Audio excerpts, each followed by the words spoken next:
poseban gost će da bude oduševljen. On će ih pobiti sve? Ne, Candy, neće Poppy. Ona mu je oduvek bila omiljena. Ja mislim da je ona mala zahtevna Annie. Ona jeste mala zahtevna Annie. Molim vas, izbavite me iz moje kutije. Molim vas, spasite siročiće. Molim vas, bombardujte celu fabriku i spalite svakog živog! Šta si mu uradio? Gdje su siročići?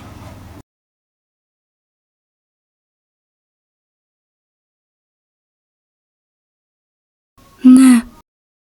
Ti si čudovište. Sagradio sam nam dom i čuvao nas sigurno.